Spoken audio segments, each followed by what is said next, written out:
yun. Juan Banwa, this is Nino. At the Nature Art Organ, an airsoft enthusiast and a direct distributor of Lifestyles PH. So,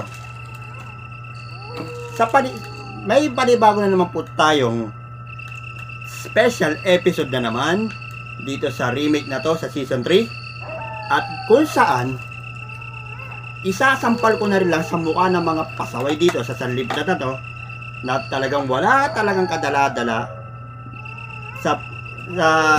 as in wala kadala-dala na bembe-bangi ko sila dito sa panibago kong vlog. As in eto, ayan. So bago natin simulan ang panibagong vlog na to na inihanda na ating magiging katuwang, ayan, si Miss Raika Kamura ng Crazy Ones. Ayan, very good. Ayan, siya nagbigay sa akin ng panibagong info about dito sa lahat ng mga itatalakay natin dito sa Ninja's Revenge Remake Season 3 na to, na isang special episode. So, bago ang lahat, sponsored by Adobong Daga, Double Dead Fried Chicken, Laso sa Daga, Tay-Tay, and Sago ni Aling Bebang. Pag ininim mo yan, talagang maihibang ka na. Ngayon, wala na tayong patumpik-tumpik pa, sisimulan na natin ang pinakamatinding special episode na naman na nakakalap ni Miss Kamura sa akin at na-forward sa akin ng ating mga friends natin dito. So, on that, simulan na natin ang special episode na to. So, on the special episode of Ninja's Revenge Remake Season 3, known as The Silent Struggle. Tama na rin ninyo, The Silent Struggle. Bakit nga ba? So, ang Silent Struggle na to ay inihango natin dito sa isang panibagong info na ibinigay sa akin ni Miss Kamura. Na hango dito sa title natin, Being Hated for Being Smart. Bakit? Sige, design na natin itong panibagong episode natin dito sa segment na to. At syempre, talagang igigisa na natin yan, ang mga kalaban na yan na kampo ng taning sa sarili nilang mantika gamit ang segment na to. So, being hated for being smart. It's a strange thing being disliked not because of the flaw, because of something society claims to value intelligence. At syempre, bago natin ipagpatuloy, pakita natin ang pinakamatinding disclaimer. Ayan. If anyone of you has an ideological differences of being disliked in this segment, so please do not disrupt the program. If you wish to continue, we strongly advise that you have to proceed with caution. So, viewer discretion is advised. Thanks, Meg. So aside from the society claims to value intelligence, eto pa. Being smart should be a gift. And in many ways, it is. It helps to solve the problems, think critically, and understand the world more deeply. But some of us, it comes with a quiet burden, a kind of isolation that no one warns you about. So totoo naman yung pagiging matalino mo, biyaya sa'yo na maikapal. Yung pagkakaroon mo ng higher position, na pagiging permanent, biyaya sa'yo ng ama. Kaso, anong ginawa mo? Inabuso mo lang yung biyaya na binigay ng ama sa'yo. Kaya kung anong nangyari, kagaya niya, nagbabala naman kayo ng hindi maganda laban sa akin, ano nangyari sa inyo? Nag-backfire lahat ng mga plano nyo laban sa akin. So, isa lang ibig sabihin, hindi pinahintulutan ng Diyos na gumawa kayo ng hindi maganda laban sa akin. At kung sinasabi mo na, aba, I think you guys have been kind of misleading my blog and in my name about something that I don't like. You kind of misquoting. Ibig sabihin nun, may mali kayo, may mga bagay na nami-misinterpret. Kagaya ng mga nakaraan. Na-misinterpret mo lahat ng mga talino na binigay ko sa inyo na logic. Dagdagan kayo. Kasi, yan ang mindset ng mga katulad nyo na ayaw masapawan. So, balik na tayo dito. When you answer questions too quickly, they say, ayan, kagaya kanina, kagaya kanina mga, hindi lang pala ba kanina, yung mga nakaraan na nangyayari, yung ginagawa sa akin, at hindi lang pala sa akin, pati sa iba. Eto, mainig kayo, mga siraulo kayo. Eto, when you answer questions too quickly, they say, you're showing off. Aba, okay ka rin, ano? Eto pa, when you correct a mistake, even gently, they say, you're arrogant. Kagaya mo, isa kang arrogante. Ikaw naging permanent ka nga lang, ganyan-ganyan ginagawa mo sa kapwa mo.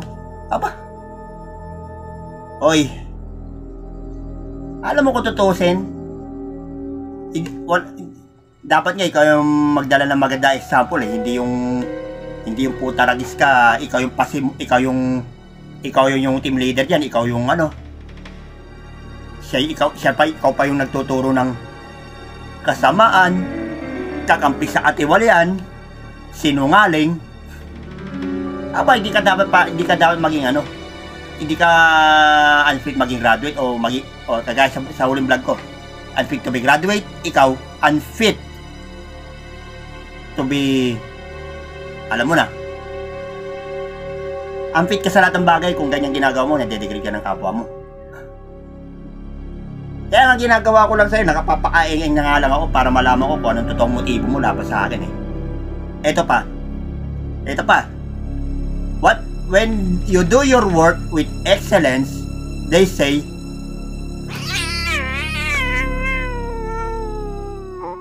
you're trying to outshine others. Ano ka, gago? Eh, napaka sira ulo mo naman, ano? Eh, anong gusto mo? Tatamad-tamad. Magsasabi ka, si Nino, walang ginagawa. Si Nino,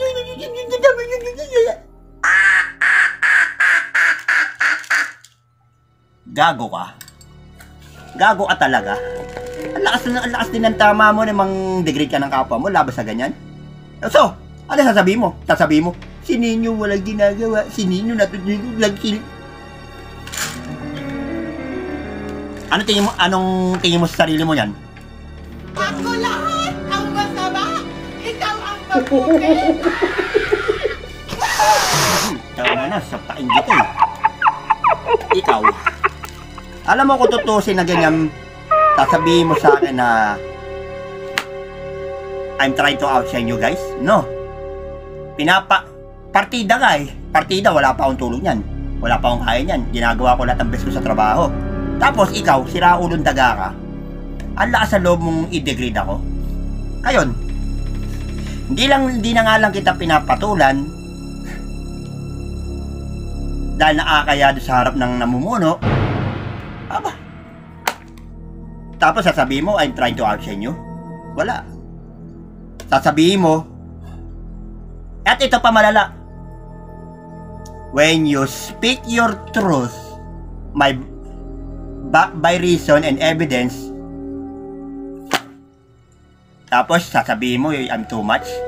Oy, alam mo ikaw, gaya sinasabi ko sa'yo, kagaya ang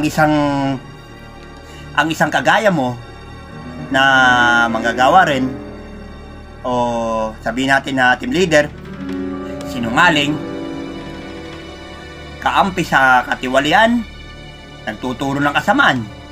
Aba napakasama mo pala nila lang. Habuang ka.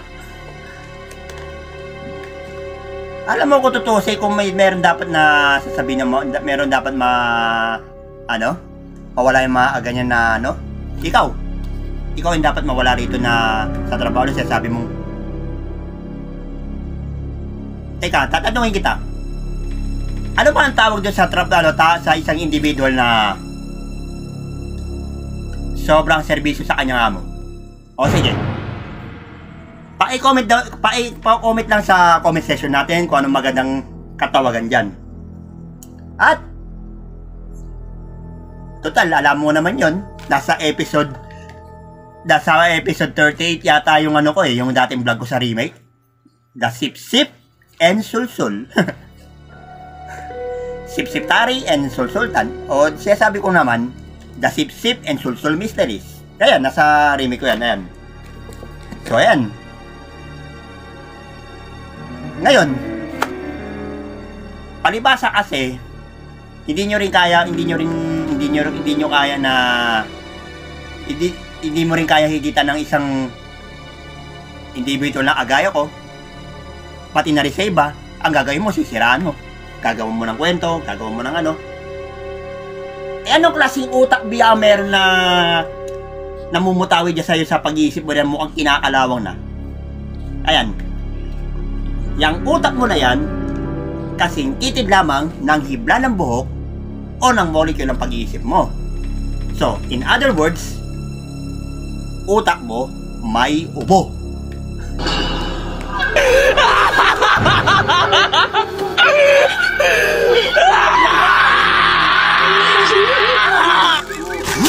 Kasing ko sa'yo to eh. Ginagaling mo talaga nervous system ko, no? So, balik na tayo dito sa patimpalak na ito na binigay sa akin ni Miss Kamura. Eto. Suddenly, you become a threat. Ayun, totoo naman naging, siyempre, you become a threat. Bakit? Not because you hurt anyone, but because your light reminds other of their own shadows. Your presence becomes uncomfortable in rooms where insecurities is louder than truth. Palibasa kasi kayo, mga tarantado kayo sa workplace na to, hindi lang yan, pati sa sanlibutan na to, may pagka-insecurity rin kayo labas sa akin. Di ba? Sumang-ayon ka man o hindi, kahit magtatara kayo ng sangkatuta, nagluta tayo sa pisngi, kitang-kita sa mga itsura nyo, may pagka-insecurity nga kayo labas sa akin. Dahil matagal ko na kayo kinakaliskisan sa mga agunggungan nyo sa apwa nyo, hindi lang sa akin. Tama ba o mali sila? Eto, ulitin natin. Your presence becomes uncomfortable in rooms where insecurity is louder than truth.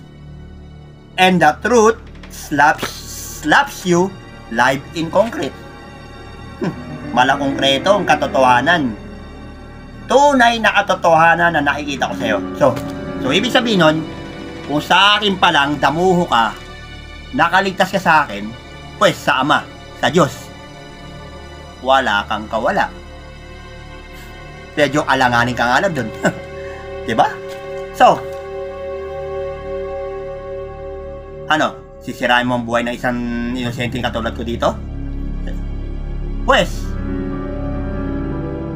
tamaan ka muna ng kidlat bago mo sirain ang buhay ng isang ito.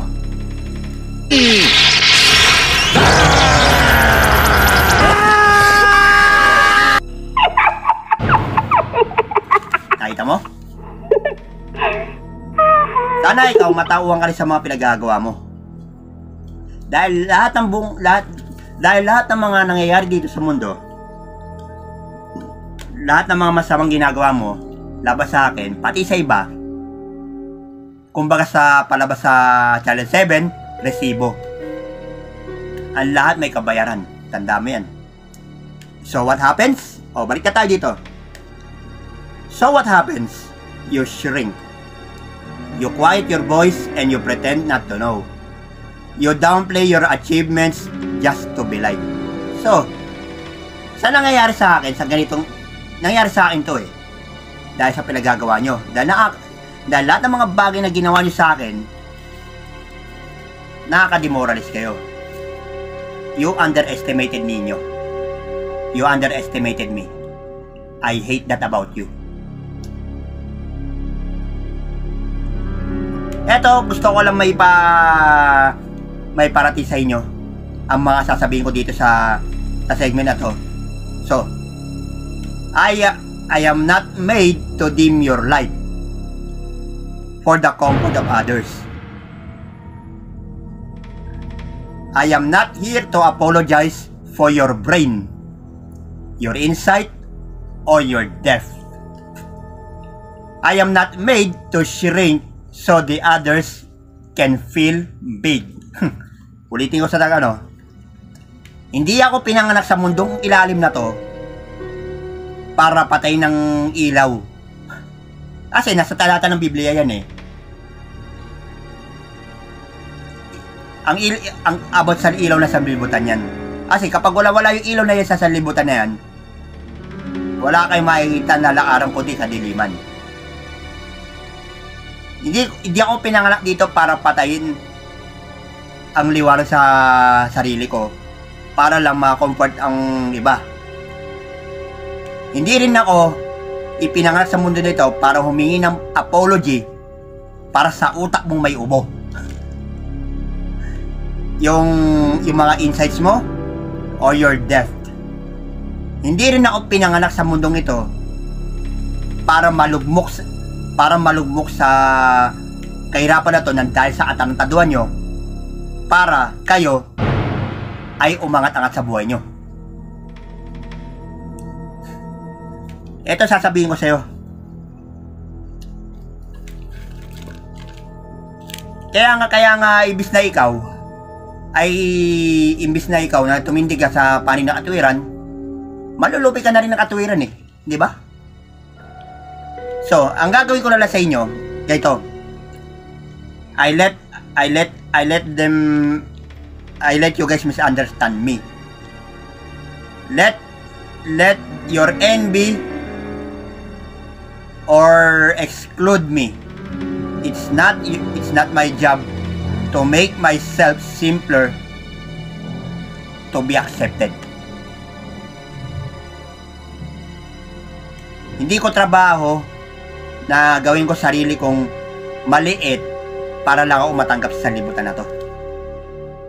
Pero para sa sarili ko, alam ko sa sarili ko, I am not too much. I'm not showing off. Hindi lang yan. I'm just smart. And some people like you in my turf aren't ready for them. Hindi ako sumusobra. Hindi ako showy na tao na katulad siya sabi mo. At lalo na ako, hindi ako bobong katulad nyo. At tanda mo, hindi kasi Atty. Larry Gadon para magsalitaan ng bobo sa kapwa mo. Isa pa, hindi ka si Atty. Larry Gadon para magsalita ng bobo sa kapwa mo.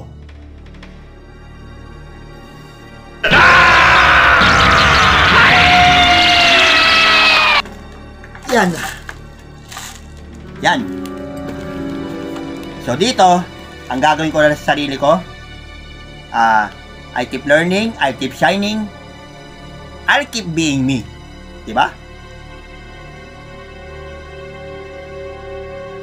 The right people that I know won't hate me for that.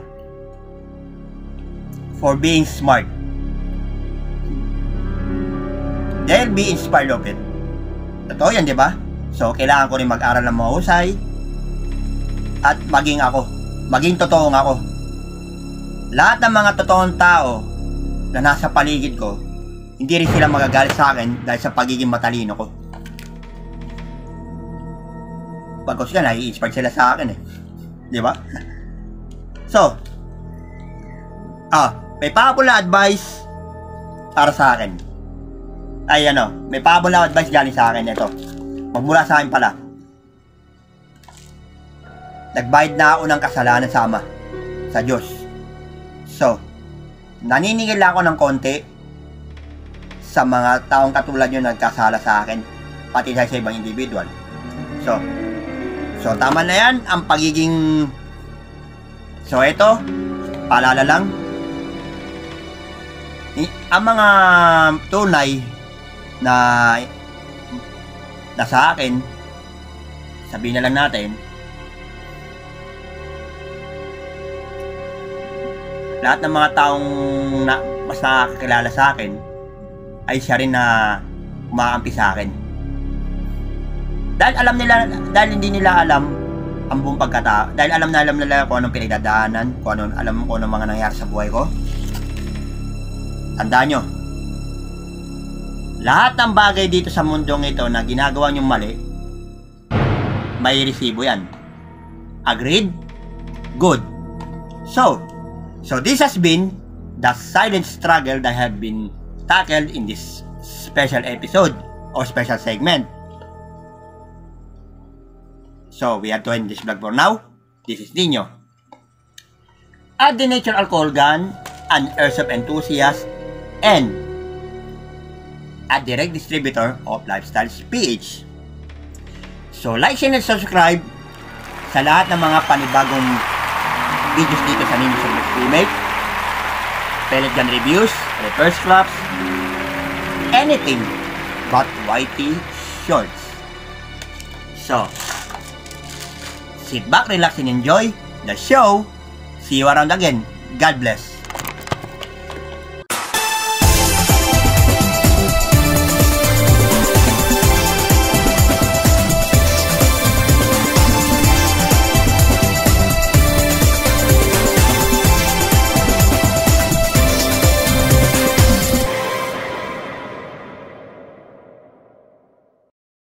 本日の動画は以上です。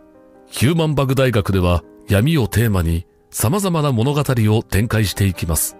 他の動画もぜひ。